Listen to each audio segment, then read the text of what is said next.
What is going on at Cannock Chase?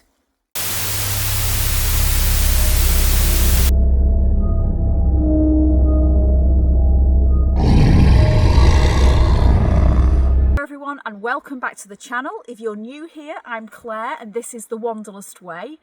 Today we are investigating a little bit of a mystery. So I'd heard recently on the news or on the radio that there have been numerous sightings of werewolves reported to the police. And that's here in Cannock Chase Forest, which is about 20 miles north of the English city of Birmingham. So when I did a little bit of research, there's not just werewolves that have been seen in this area. We've had big cats, we've had UFOs, there's been black-eyed children, even a pigman. There's lots of strange things. Now, paranormal researchers have been fascinated by this area for a very long time, and with one even suggesting that there is a portal here at Cannock Chase that is letting in entities from another world. So it's all very Stranger Things. Right up my street. So in this video, a little bit of a weird wander. We're going to have a little explore of the Cannock Chase area and we're going to go to some of those key sighted areas and I'm going to tell you some of the stories about what's been going on here. Enough waffle, let's wander.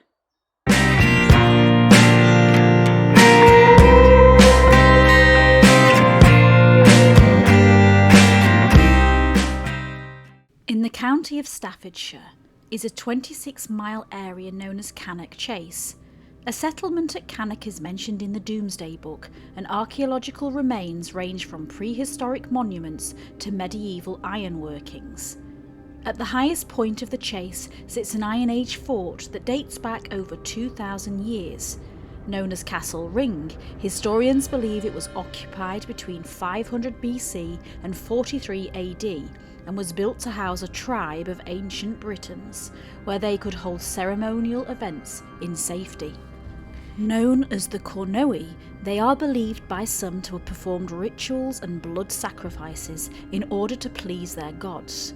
Castle Ring now has a sinister reputation, and some believe is haunted by the fictional supernatural character known as Slenderman.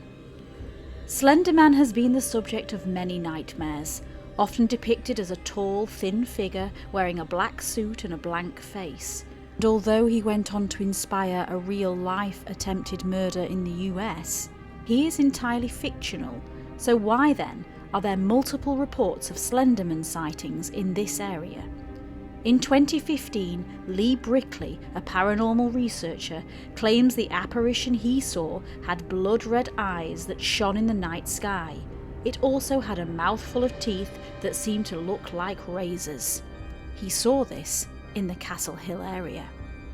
In 2014, another witness saw something similar at Pye Green area, describing it to be about 8 feet tall with a white face and razor-sharp fangs. And then there was another sighting in the same year, in which the witness claimed the creature spoke telepathically, gaining power from generating fear. Again, the man was said to be completely dressed in black with a hat to match. Some put these two sightings down to sleep paralysis, as the victims were both in bed at the time. But Slenderman is just the tip of the iceberg, and Lee Brickley has been quoted to suggest that Cannock Chase is considered by many to be a portal area. It could be that people see whatever they fear most. Lee goes on to suggest that the Celtic tribe may be where it all began. He quotes, "It is entirely possible they might have opened the portal around 2,000 years ago when they resided in the area. What do you think so far? Let me know in the comments." In medieval times, Cannock Chase would have been uncultivated land, inhabited by wild animals such as deer, boar and wolves. This type of environment clearly appealed to William the Conqueror, who in 1086 decided it was to become his royal hunting forest. Fast forward to the Great War, and 2 huge military training camps were established here, each like a small town with its own facilities including chapels, banks and post offices. The military connection continued long after the war, and in 1939 an RAF training camp was established. In the 50s it was used for national service training and later became a resettlement camp for Hungarian refugees.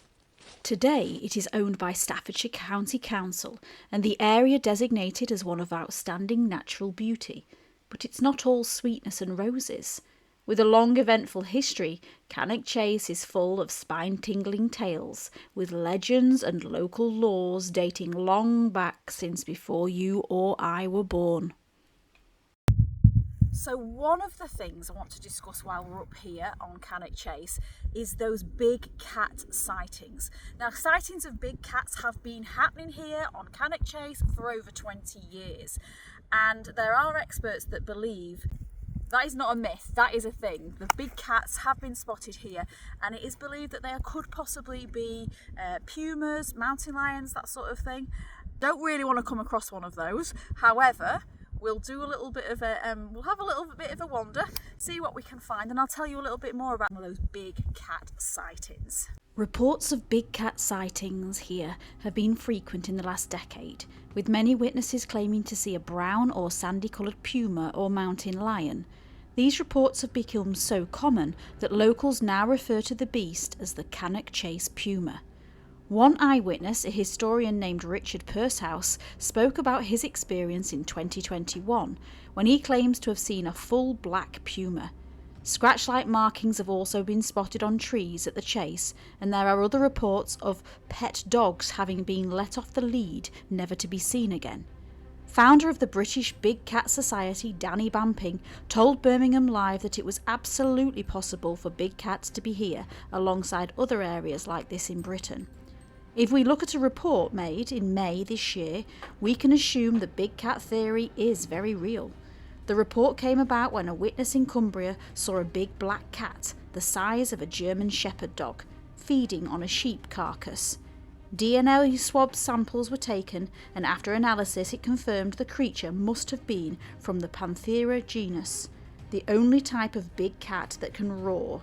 This DNA is only found in 5 species: the lion, the leopard, the tiger, the jaguar, and the snow leopard. A lot of big cats were released into the wild from 1976 to 1981.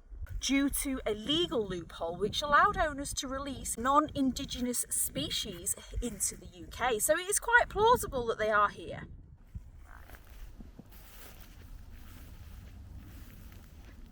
Got a little bit excited then. I thought we'd spotted some big cat droppings, but I think that's just deer. Yeah, keep going. Now you'd think if there were some big cats, you would see track marks and things. But I am no expert, so I wouldn't actually know what I was looking for. But if I see something that looks a bit odd, especially maybe a Bigfoot mark, then I will record it for you. Now, one of the most surreal sightings that's been happening over the years, and it's been happening for over 30 years according to some of the reports I've read, and that is the sighting of a black-eyed girl. Now, witnesses have reported firstly hearing the cries or the screams of a young girl, and then she appears. She's about 10 years old, with her eyes being covered by her hands, and she's made purely of flesh and blood. When she removes her hands from her face, witnesses have reported that her eyes are piercingly black. She then giggles and runs away. So that is a bit of a creepy one, that one. And what do you think of the black-eyed girl? Have you heard of her story before? Let me know in the comments.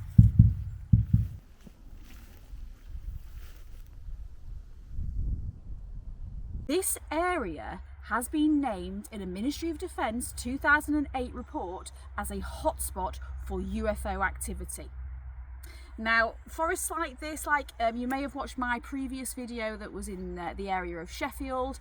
Forests like this are very common for UFO reported sightings, and in Cannock Chase there's been all sorts right back to from the 60s. So there's been lights reported in the sky, there's been weird triangles, and the one that interested me the most was that an alien was seen pushing a car up a hill not far away from here.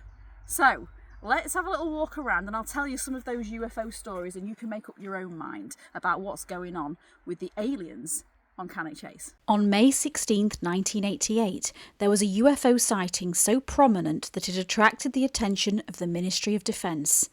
The documents of the case became finally declassified in 2012 and disclosed that the event raised concern by a number of witnesses. This included a note by a resident named Mr. Cash, who said, "I saw this object for a good 4 minutes from start to finish, sitting by my lounge window. I observed 2 bright lights at approximately 9:40 p.m. The lights were at first horizontal, but after about 1 minute they steadily moved in an arc from horizontal to vertical and then climbed up vertically." More recently, in 2015, hundreds of people took to social media when a massive object was seen in the sky. The craft was said to have 3 red lights and was astonishingly low. One individual posted, "My house was rumbling and I'm still shaking. It was slow and it was huge." But the explanation is that it was probably a military drone. A spokeswoman explained there are many drones around and that tests of secret military machines are fact, not fiction. Now, Cannock Chase did actually hit the national newspapers in the 1960s for a very, very sad reason, because it is here that the discovery of some children's bodies were found in a case that was known nationally as the Babes in the Ditch murders. Now, I'm not going to tell you too much about it because I don't want to give this horrible monster of a person the airtime. However, he has died now. He died in prison. But it was this area that of the UK that those murders took place, and the bodies were discovered here on Cannock Chase. And sadly, some young lives were cut very short because of this monster. So not all monsters take form as werewolves and aliens and all that sort of stuff. Some monsters come in human form. So I have included it in this video because it is something to remember. So I'll tell you a little bit about those murders as we carry on wandering. It was in January 1966 that the 2 bodies of Diana Tift and Margaret Reynolds were found on a seldom used farm track here in Cannock Chase. Diana, it was determined, had been raped and suffocated, but Margaret, who had been there for some time longer, was in such a way that pathologists at the time could not determine her cause of death. Margaret had been just 6 years old when she was abducted close to her home on Clifton Road. Diana had been just 5. This sickening discovery shocked the nation, and at a time when the country was still struggling to comprehend the Moors murders, the cases were often compared by the public. Despite the police working to get to the bottom of the tragedy, a further victim, 7-year-old Christine Darby, was taken, lured into the car by a man claiming to be looking for directions.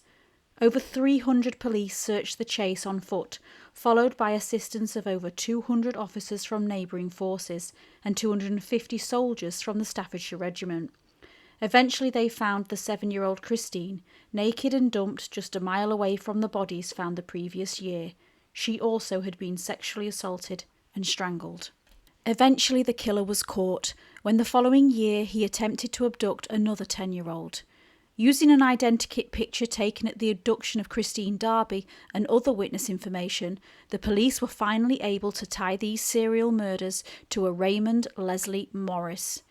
Frustratingly, Morris had been questioned by police 4 times between 1964 and 1968, and at one point was considered a strong suspect. But his wife had provided a false alibi each time, allowing him to continue with his killing spree. He was finally convicted in February 1969, but only for the murder of Christine Darby and 2 counts of sexual assault against his own niece, who was just 5 years old. The police, however, were convinced that this monster had murdered them all.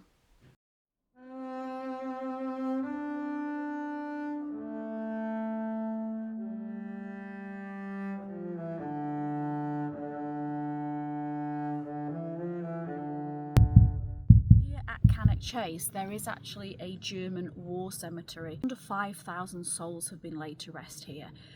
It feels very peaceful, like a normal cemetery, but the reason I've come up here today is because this is the site where a lot of ghosts have been reported sighted. So we'll have a little walk around, pay our respects, and I'll share with you some of the ghost stories. Cannock Chase has several war memorials, including the Commonwealth War Cemetery and the German Military Cemetery, both poignant in being the final resting place for thousands of military personnel and civilian internees involved in both world wars. It is a remarkable place to visit, which feels both sombre yet peaceful at the same time. With Cannock Chase's military connection, it's no surprise that ghostly apparitions of soldiers have occurred, including a well-documented case in 1996. The event took place on a quiet road that bordered with the chase. Here, an elderly gentleman was driving in the evening when he caught sight of a platoon of soldiers dressed in old military uniform. They appeared to be marching in unison along the road. It wasn't long before the gentleman realised they were an apparition, as they faded away before his very eyes. Other ghostly sightings have included soldiers running through the woods, and a ghostly parachutist has been seen hanging from his lines. When you come up here, it really makes you realise the volume of life lost in the war. And what for? All for nothing. So, yeah, it actually makes you feel quite sad when you come up here. But that is history, isn't it? We have to be reminded of these things to try and prevent it in the future. Although that always happens. But yeah, I think it's important to remember this.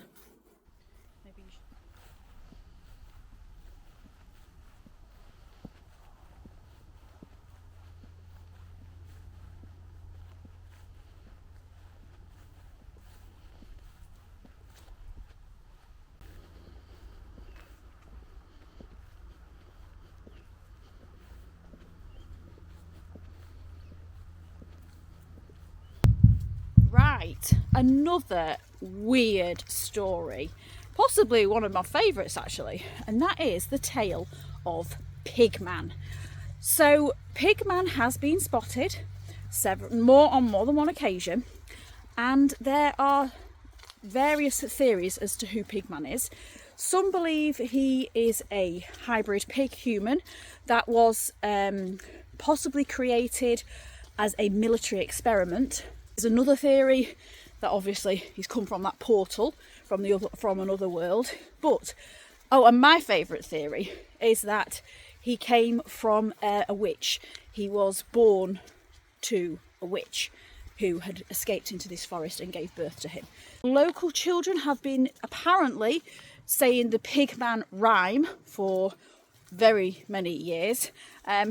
And I'm not brave enough to say that rhyme while I'm actually in the forest, because I don't actually want to summon Pigman and I don't actually want to take that risk. So I will share with you the rhyme. I will share with you the rhyme on the screen instead. And if you're brave enough to come down to Cannock Chase and say it, let me know in the comments. When night falls, enter the woods at your peril, for inside lurks something worse than the devil. Avoid at all costs the gathering place, where at midnight the Pigman roams Cannock Chase.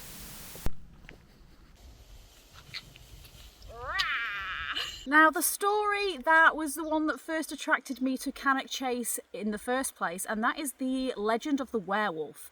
Now, if you don't know, the werewolf is a folklore. It's been around for hundreds of years. And it's the story of a human that changes into wolf form, usually during a full moon. Now, werewolf sightings have been common in Cannock Chase for the last 30 years. And more recently, in 2007, the West Midlands Ghost Group were asked to investigate after multiple sightings were reported of a wolf walking on its hind legs in the German War Cemetery. So, personally, I'm wondering if there's a bit of a clash here with the big cat sightings. Not too sure, but I will take a little walk around and tell you many of those werewolf stories, and we can see what you think. Have you seen a werewolf yourself? Do you believe in werewolves? Let me know in the comments. The legend of the werewolf has captivated the imaginations of people across various cultures for centuries. And the concept of humans transforming into wolves dates back to the antiquity. There are stories in Greek mythology and even a Nordic folklore tale in which a father and son discovered wearing wolf pelts had the power to turn people into wolves. During the early medieval period, werewolves were often depicted as monstrous and evil, and there are various horrifying stories from France, including an instance in 1521 where two Frenchmen claimed to have an ointment which turned them into wolves. As wolves, they were able to brutally murder several children, eventually being burned at the stake for their crimes. In England, the Anglo-Saxon wolf stories and Welsh tales of wolf transformations were part of early folklore. And in our modern-day culture, they continue to frighten and bewilder through popular literature, TV and film culture. The werewolf in England today symbolises more than just a monster. It represents the duality of human nature, the struggle between civilization and primal instincts, and the fear of losing control. This duality makes the werewolf a versatile and enduring figure in storytelling. And so we take this to Cannock Chase, where a supernatural survey put together by Lionel Fanthorpe, a paranormal researcher, says there have been 20 reported werewolf sightings here. The accounts are said to describe wolf-like creatures, and many are from regular people, not all ghost hunters or those seeking out the supernatural. Paranormal investigator Damon Sims quotes a very strange reason as to why these reports began. He tells reporters, "I found a story of a boy in 𝐫𝐞𝐿 who promised his soul to the devil in exchange for being able to transform into a werewolf while using a Ouija board. Shortly after, he rang up a friend, making strange guttural noises and panicking about transforming. He committed suicide. He stabbed himself with a silver knife. It was around the time of the first sightings of the werewolf were made in 1975. In the same year, a local paranormal group insisted sighting a snarling beast which stood on its hind legs before disappearing into the bushes. Another more recent report involved what the witnesses believed was a person dressed in a Chewbacca costume. The creature was around 300 feet away and, on being disturbed, let out a growl that came from inside its body. It ran in the opposite direction after turning on its legs, expanding its back muscles like a bodybuilder." And this is all very interesting, and if you spend long enough on the internet, you'll start to uncover a whole heap of other tales. But I'll finish with the report of a creature apparently spotted by a scout leader in 2007. The man, who wished not to be named, saw what he initially believed to be a large dog prowling by the bushes. When he slammed his car door, it reared up on its back legs and ran into the trees. It must have been 6 to 7 feet tall. I know it sounds absolutely mad, but I know what I saw. Have I found the hideout of a werewolf, or even Pigman? Come and have a look, look at this. Now, it's probably some local kids that have done this, but my imagination is going to tell me this has been built by some strange creature. This could even be where the portal is.